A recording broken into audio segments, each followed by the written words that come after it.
ಶ್ರೀ ಗುರುಭ್ಯೋ ನಮಃ ಪರಮಗುರುಭ್ಯೋ ನಮಃ ಶ್ರೀಮದಾನಂದತೀರ್ಥ ಭಗವತ್ಪಾದಾಚಾರ್ಯೇಭ್ಯೋ ನಮಃ. ಪೂಜ್ಯ ಶ್ರೀ ಬನ್ನಂಜಿ ಗೋವಿಂದಾಚಾರ್ಯರನ್ನು ಸ್ಮರಿಸಿ ಅವರ ಪಾದಾರವಿಂದಕ್ಕೆ ನಮಿಸಿ ವಿಶ್ವಗೀತಾ ಪರ್ಯಾಯಸ್ಥರಾದ ಶ್ರೀ ಸುಗುಣೇಂದ್ರ ಸ್ವಾಮಿಗಳಿಗೆ ವಂದಿಸಿ ಭಗವದ್ಗೀತೆಯ 3ನೇ ಅಧ್ಯಾಯದ ನಾವು ನೋಡಬೇಕಾದ ಶ್ಲೋಕ 17ನೇ ಶ್ಲೋಕ. ಹಿಂದೆ ನಾವು ಕೃಷ್ಣ ಪರಮಾತ್ಮ ಜಗಚ್ಚಕ್ರದ ಬಗ್ಗೆ ಹೇಳಿದ ವಿಚಾರವನ್ನು ನೋಡಿದ್ದೆವು. ಇಂಥ ಒಂದು ಚಕ್ರ ಅಂತ ಅನ್ನುವಂಥದ್ದು ಪ್ರವರ್ತಿಸಬೇಕಾದ ವಿಶ್ವವನ್ನೇ ಅದು ತನ್ನ ಒಂದು ಚಕ್ರದ ಮೂಲವಾಗಿ ವಿಶ್ವದ ಒಂದು ಚಾಲನೆ ಆಗ್ತಾ ಇರುತ್ತೆ. ಹೇಗೆ ಆ ವಿಶ್ವದ ಚಾಲನೆ ಆಗಬೇಕಾದ್ರೆ ಜೀವನಿಗೆ ಏನು ಅವನ ಕರ್ತವ್ಯ ಕರ್ಮ ಇದೆಯೋ ಅದನ್ನು ಯಜ್ಞ ರೂಪದಲ್ಲಿ ಮಾಡಲೇಬೇಕು. ಮಾಡದೇ ಹೋದರೆ ಅವನ ಜೀವನವೇ ವ್ಯರ್ಥ ಅಂತ ಹೇಳಿ ಆಗಿದೆ. ಅವನು ಪಾಪಕ್ಕೆ ಗುರಿ ಆಗ್ತಾನ, ನರಕದಲ್ಲೇ ಅವನು ನಿಯತವಾಗಿ ಅವನಿಗೆ ವಾಸ ಅಂತ ಅನ್ನೋದನ್ನ ಸ್ಪಷ್ಟವಾಗಿ ಹೇಳ್ದ. ಅದಾದಮೇಲೆ ಹೇಳ್ತಾರೆ, ಹಾಗಾದರೆ ಇವಾಗ ಒಬ್ಬರು ಕರ್ಮದಲ್ಲೇ ತೊಡಗ್ತಾ ಇರಬೇಕು ಅಂತಂದರೆ ಹೇಗೆ ಅವರು ಧ್ಯಾನದಲ್ಲಿ ಕೂಡೋರು? ಅವರು ಸಮಾಧಿ ಸ್ಥಿತಿಯನ್ನು ಅವರು ಸೇರಿದಾಗ ಮನಸ್ಸೊಳಗೆ ಅವರಿಗೆ ಭಗವಂತನ ಒಂದು ರೂಪವನ್ನು ಅವರು ಧ್ಯಾನ ಮಾಡ್ತಾ ಮಗ್ನವಾಗಿ ಇರ್ತಾರೆ. ಹೊರಗೆ ಇರುವಂಥ ಪ್ರಪಂಚದ ಬಗ್ಗೆ ಅವರಿಗೆ ಅರಿವೇ ಇರೋದಿಲ್ಲ. ಹಾಗಾದರೆ ಅವ್ರಿಗೆ ಹೇಗೆ ಸೂರ್ಯ ಉದಯ ಆಯ್ತಾ ಇಲ್ವಾ ಅಂತ ಗೊತ್ತು? ಸೂರ್ಯ ಉದಯ ಆಯಿತು ಅಂತ ಅನ್ನುವಾಗ ಸ್ನಾನ ಸಂಧ್ಯಾ ವಂದನಾದಿಗಳನ್ನು ಮಾಡಬೇಕು ಅಂತ ವಿಧಿ ಇದೆ. ಆದರೆ ಇಂಥ ಅಸಂಪ್ರಜ್ಞಾತ ಸಮಾಧಿಯಲ್ಲಿ ಇರೋವರಿಗೇನು ಆ ವಿಧಿ ಉಂಟಾ ಇಲ್ಲವಾ ಅಂತ ಅನ್ನುವಂಥ ಪ್ರಶ್ನೆ ಬರುತ್ತೆ. ಅದಕ್ಕಿಲ್ಲಿ ಉತ್ತರವನ್ನು ಕೃಷ್ಣ ಪರಮಾತ್ಮ ಕೊಡ್ತಾನ. ಹೌದು, ಯಾರು ಅಸಂಪ್ರಜ್ಞಾತ ಸಮಾಧಿಯಲ್ಲಿ ಇರ್ತಾರೆಯೋ ಅವರಿಗೆ ವಿಧಿ ನಿಷೇಧಗಳು ತಟ್ಟೋದಿಲ್ಲ. ಅವರು ಆತ್ಮನಾಗಿ ಇರೋ ಪರಮಾತ್ಮನಲ್ಲಿ ಅವ್ರ ಮನಸ್ಸು ರಥವಾಗಿರೋದ್ರಿಂದ ಅವರಿಗೆ ಈ ಹೊರಗೆ ಇರೋ ಪ್ರಪಂಚದಲ್ಲಿ ಏನು ಬೇರೆಯವ್ರಿಗಿರುವಂಥ ವಿಧಿಗಳು ಇದೆಯೋ ಅದು ಅವರಿಗೆ ಆ ಕಾಲದಲ್ಲಿ ಅವರು ಅದನ್ನು ಅನುಸರಿಸಬೇಕಾದ ಅವಶ್ಯಕತೆ ಇಲ್ಲ. ಎಷ್ಟು ರತಿರೇವ ಸ್ಯಾದ್ ಆತ್ಮತೃಪ್ತಶ್ಚ ಮಾನವಃ ಆತ್ಮನ್ಯೇವ ಚ ಸಂತುಷ್ಟಃ ತಸ್ಯ ಕಾರ್ಯಂ ನ ವಿದ್ಯತೆ. ಎಷ್ಟು ಆತ್ಮರತಿರೇವ ಸ್ಯಾದ್ ಆತ್ಮತೃಪ್ತಶ್ಚ ಮಾನವಃ ಆತ್ಮನ್ಯೇವ ಚ ಸಂತುಷ್ಟಃ ತಸ್ಯ ಕಾರ್ಯಂ ನ ವಿದ್ಯತೆ ಅಂತ. ಆತ್ಮನ ಯಾರು ತನ್ನ ಒಳಗೆ ಪರಮಾತ್ಮನನ್ನು ಕಾಣ್ತಾ ಇದ್ದಾರೆಯೋ, ಆತ್ಮ ಅಂದ್ರೆ ಇಲ್ಲಿ ಪರಮಾತ್ಮ, ಆ ಪರಮಾತ್ಮನನ್ನು ಮನಸ್ಸು ಪರಮಾತ್ಮನಲ್ಲಿ ತಲ್ಲೀನವಾಗಿದೆಯೋ, ಪರಮಾತ್ಮನನ್ನೇ ಅವನು ಚಿಂತಿಸ್ತಾ ಈ ಬಾಹ್ಯೇಂದ್ರಿಯಗಳನ್ನು ಅದರ ಸ್ಪರ್ಶವೇ ಅವನ ಮನಸ್ಸಿಗೆ ಆಗದೇನೆ ಅದನ್ನು ಹೊರಗೆ ಬಿಟ್ಟಿದ್ದಾನೆಯೋ, ಒಳಗೆ ಅವನ ಸಮಾಧಿ ಸ್ಥಿತಿಯಲ್ಲಿ ಪರಮಾತ್ಮನ ದರ್ಶನದಿಂದವೇ ತೃಪ್ತನಾಗಿರ್ತಾನೆಯೋ ಅಂತ ಮನುಷ್ಯ, ಮಾನವ ಅಂತಂದ್ರೆ ಇಲ್ಲಿ ಸಾಧಾರಣ ಮನುಷ್ಯ ಅಂತ ಅನ್ನೋದಕ್ಕಿಂತ ಜ್ಞಾನಿ ಅಂತ ಅನ್ನುವಂಥ ಅರ್ಥವೇ ಕೂಡತ್ತೆ. ಯಾಕೆಂದ್ರೆ ಮನು ಅವಬೋಧನೆ ಅಂತ ಅನ್ನುವಂಥ ಧಾತು ಇದೆ ಅಂತ ಆಚಾರ್ಯರು ಕೊಡ್ತಾರೆ. ಅಂತ ಜ್ಞಾನಿಯಾಗಿರುವಂಥವ್ರಿಗೆ ಪರಮಾತ್ಮನ ಸಾಕ್ಷಾತ್ಕಾರ ಅಂತ ಅನ್ನೋದು ಒಳಗಿಂದ ಆದಾಗ ಅವರಿಗೆ ಹೊರಗ ಪ್ರಪಂಚದಲ್ಲಿ ಯಾವ ಸ್ಪರ್ಶವೂ ಆಗೋದಿಲ್ಲ. ಅದರಿಂದಾಗಿ ಅವ್ರಿಗೇನು ಅಂತಂದ್ರೆ ಈ ಕರ್ಮ ಅಂತ ಅನ್ನುವಂಥದ್ನ ಅವ್ರಿಗೆ ಬಂಧಕ ಇಲ್ಲ ಅಂತ ಆ ಕಾಲದಲ್ಲಿ ಇಲ್ಲ. ಅವರು ಹೊರಗ ಪ್ರಪಂಚದ ಸ್ಪರ್ಶ ಇಲ್ಲ.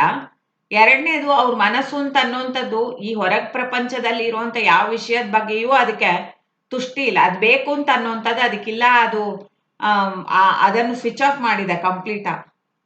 ಯಾವುದರಿಂದ ಅದಕ್ಕೆ ಸಂತುಷ್ಟಿ ಅಂತಂದ್ರೆ ಆತ್ಮದಿಂದವೇ, ಆತ್ಮನ್ಯೇವ ಚ ಸಂತುಷ್ಟ, ಆ ಪರಮಾತ್ಮನಿಂದ ಅಂದ್ರೆ ಈ ಇಂದ್ರಿಯ ಮನಸ್ಸಿಗೆ ಇನ್ಯಾವುದರಿಂದವೂ ತೃಪ್ತಿ ಆಗೋದಿಲ್ಲ. ಸಂತುಷ್ಟಿ ಅಂತಂದ್ರೆ ತೃಪ್ತಿಯಿಂದ ಬರೋ ಸುಖ, ಇನ್ನೊಂದು ಬೇಕು ಅಂತಿಲ್ಲ. ಅದು ಯಾವುದು ಅದಕ್ಕೆ ದೊರೆತಿದೆಯೋ ಅಂದ್ರೆ ಪರಮಾತ್ಮನ ಒಂದು ಸಾಕ್ಷಾತ್ಕಾರವನ್ನು ದೊರೆತಿರುವಂತ ಒಂದು ಯೋಗಿಗೆ ಇನ್ನೊಂದು ಬೇಕು ಅಂತ ಅನ್ನೋಂಥ ಒಂದು ಆಸಕ್ತಿ ಇರೋದಿಲ್ಲ. ಪರಮಾತ್ಮನ ಕರುಣೆಯಿಂದ ಅದು ಅವರಿಗೆ ಸಿದ್ಧಿ ಆಗತ್ತೆ.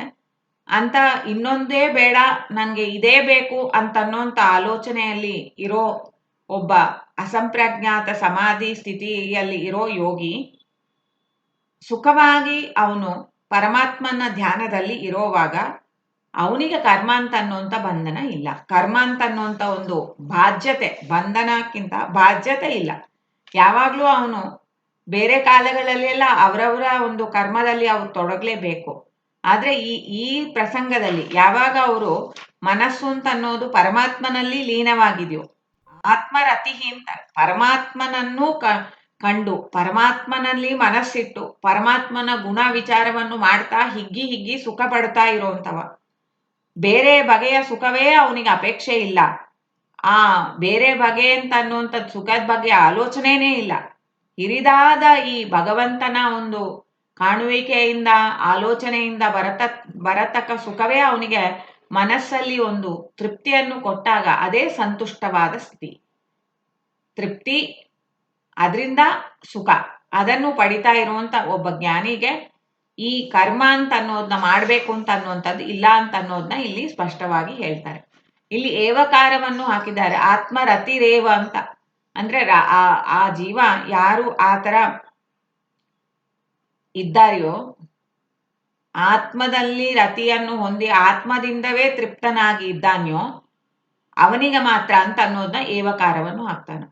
ನಾನು ಭಗವಂತನ ಪೂಜೆ ಮಾಡ್ತಾ ಇದ್ದೀನಿ, ನಾನು ಸಮಾಧಿ ಸ್ಥಿತಿಯಲ್ಲಿ ಇದ್ದೀನಿ ಅಂತ ನಾವು ಕೂತ್ಕೊಂಡು ಕಣ್ಮುಚ್ಕೊಂಡು ಕೂತಿದ್ರೆ ಸಾಲದು.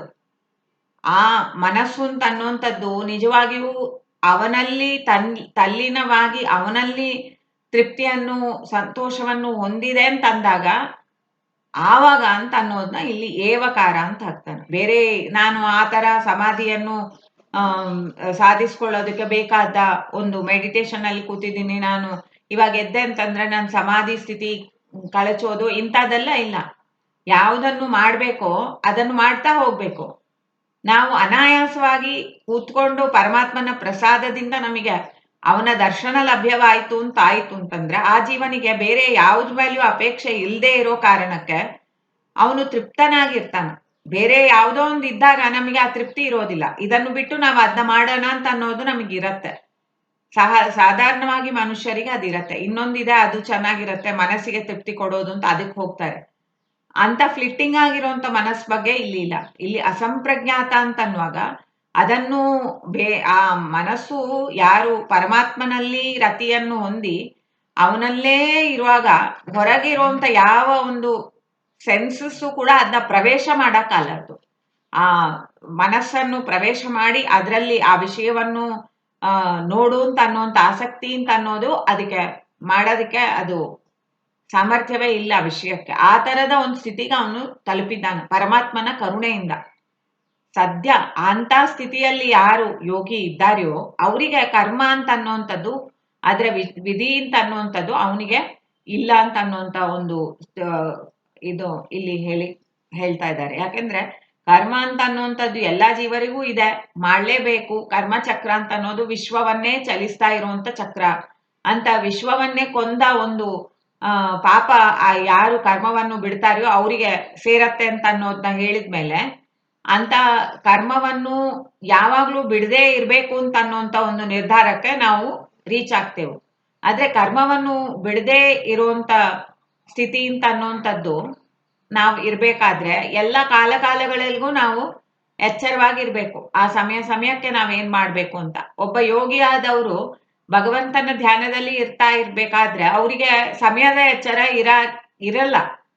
ನಾನು ಈ ಸಮಯಕ್ಕೆ ಎದ್ದೇಳ್ಬೇಕು ಅಂತ ಅಲಾರಂ ಇಟ್ಕೊಂಡ್ರೆ ಅವರಿಗೆ ಅಲಾರಂ ಬಗ್ಗೆ ಆಲೋಚನೆ ಇರ್ಬೇಕು, ಮತ್ತೆ ಪರಮಾತ್ಮನಲ್ಲಿ ಹೇಗೆ ಮನಸ್ತಲ್ಲಿನ ಆಗೋದು ಆ ಸಂಶಯ ಅಂತೂ ನಮಗಿರತ್ತೆ ಅಲ್ವಾ. ಯಾವುದೇ ಒಂದನ್ನು ನಾವು ಹೊರಗಿಂದ ಅದನ್ನ ನಾವು ಲೆಕ್ಕ ಇಟ್ಕೋಬೇಕು ಅಂದ್ರೂ ನಮಗೆ ಡಿಸ್ಟರ್ಬ್ ಆಗತ್ತೆ ಮೈಂಡು. ಇಷ್ಟು ಲೆಕ್ಕ ಆಯ್ತಾ ಅಂತ ಅನ್ನೋದನ್ನ ನಾವು ನೋಡ್ತಾ ಇರ್ಬೇಕಾಗತ್ತೆ.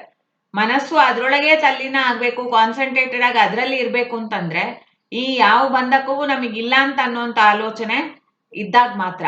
ಅಂತ ಒಂದು ದಿವಸ ಪೂರ್ತಿ ಮಾಡ್ತಾರೆ, 10 ದಿವಸ ಪೂರ್ತಿ ಅಸಂಪ್ರಜ್ಞಾತ ಸಮಾಧಿಯಲ್ಲಿ ಇರ್ತಾರೆ.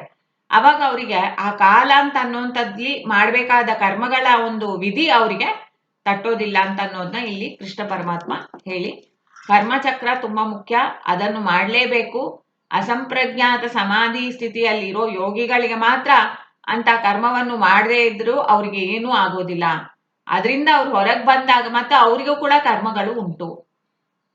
ಈ ತರ ಇರುವಂತ ಚಿಂತನೆಯನ್ನು ಏನು ಕೃಷ್ಣ ಪರಮಾತ್ಮ ನಮ್ಮ ಮುಂದೆ ಇಟ್ಟಿದ್ದಾನ, ಅದ್ರ ಪ್ರಕಾರ ಕರ್ಮಚಕ್ರದಲ್ಲಿ ನಾವೆಲ್ಲ ನಮ್ಮ ಕರ್ಮವನ್ನು, ನಮ್ಮ ನಿಯತ ಕರ್ಮವನ್ನು ಮಾಡಿ ಪರಮಾತ್ಮನ ಪಾದದ ಅರಿವನ್ನು ಯಾವಾಗ್ಲೂ ಇಟ್ಕೊಂಡು ಇರಬೇಕು ಅಂತ ಅನ್ನೊಂದು ಸಂದೇಶವನ್ನು ಆಚಾರ್ಯ ಮಧ್ವರು ಕೊಟ್ಟದನ್ನು ಮತ್ತೆ ಸ್ಮರಿಸೋಣ. ನಿನ್ನ ಪಾಲಿನ ಕರ್ಮ ಮಾಡು ಬಂದುದನುಣ್ಣು, ಹರಿಯ ಚರಣಗಳ ಅರಿವು ತಪ್ಪದಿರಲಿ. ಶ್ರೀಕೃಷ್ಣಾರ್ಪಣಮಸ್ತು.